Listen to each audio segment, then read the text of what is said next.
Something very interesting is about to happen. The right to protest is being managed.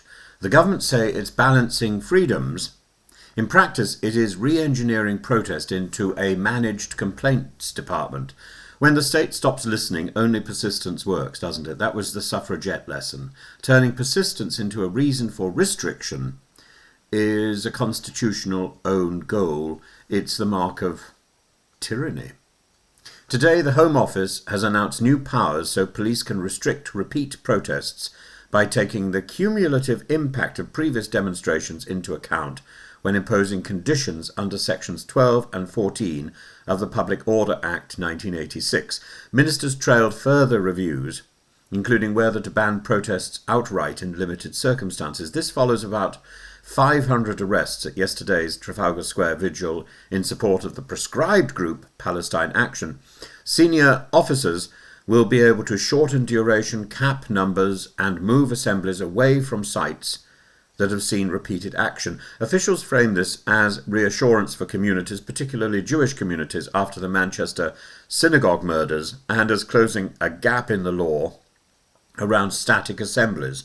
Civil liberties groups warn the measures replicate policies courts have struck down and will chill lawful assembly. Organisers vow civil disobedience in response. Why this reframes protest as a sort of complaints desk is because it goes from conscience to scheduling. Protest is meant to be disruptive enough to be heard. Cumulative impact converts moral insistence into an administrative nuisance to be redistributed by officials. The more urgent the cause, the more likely you breach the very threshold that enables tougher conditions to be imposed upon you. Persistence becomes the problem. The suffragettes marched, they petitioned, they picketed, they returned again and again when ignored. If you have protested here too often, now becomes a lawful reason to move or shrink a protest. Persistence is reclassified as pathology. Policing becomes facilities management.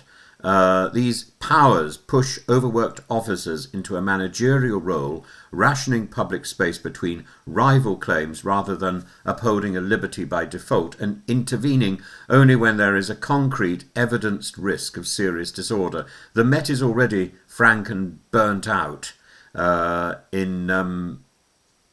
because of frequent mass operations. It's already telling the press. It's already telling its government minders that it is burnt out, that it is exhausted. Yesterday, the Met arrested 492 people, 488 for supporting the proscribed organisation, a largely static demonstration near Trafalgar Square.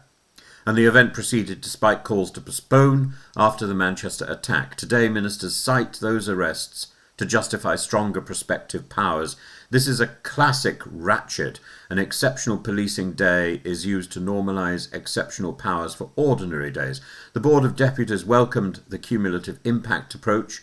That perspective matters given real fear and grief, but law must be general and future-proof, not tailored to the current flashpoint. If we write rules for the worst actors, we govern the best by those same rules.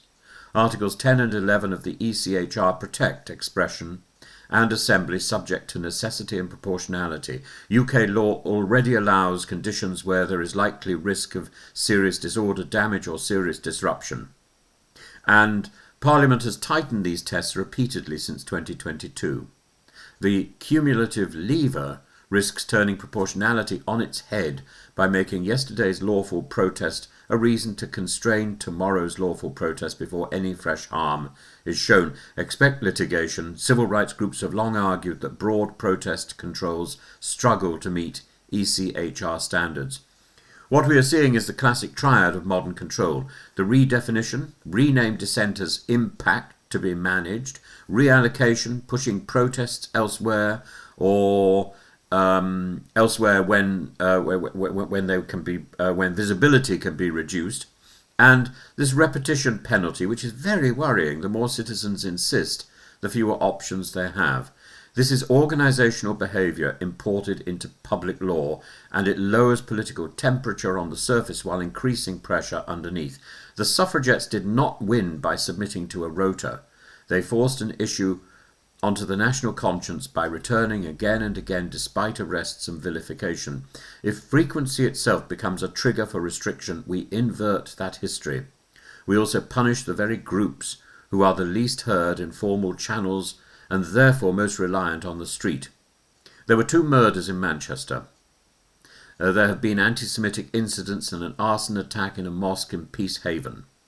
Public order challenges are serious, but that is exactly why we should stick to evidence-based, content-neutral thresholds, not accumulate vague managerial levers that will inevitably be used most on unpopular causes. And granting wider discretion without extra resources turns frontline officers into arbiters of politics with little time and imperfect information.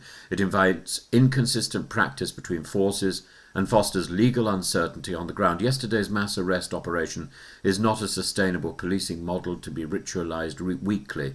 Even government statements acknowledge hugely complex demand patterns. Complexity argues for clarity, not elasticity. There needs to be a better standard. We need to anchor restrictions in imminent evidence risk. We need to require specific, articulated threats of serious disorder or obstruction, not a running tally of prior lawful assemblies. If a location is truly saturated, impose short, tightly reasoned limits with independent review, not open-ended power. If one side is moved or capped, the same rules must apply to the other with transparent criteria. Increased security at synagogues and mosques is justifiable. It need not be contingent on diluting protest rights across the board. Where speech crosses into incitement or threats, existing offences suffice. We shouldn't let prescription-adjacent speech become a backdoor speech offence. A liberty erodes politely. First, a tighter definition of serious disruption, then orders against locking on, now a frequency filter.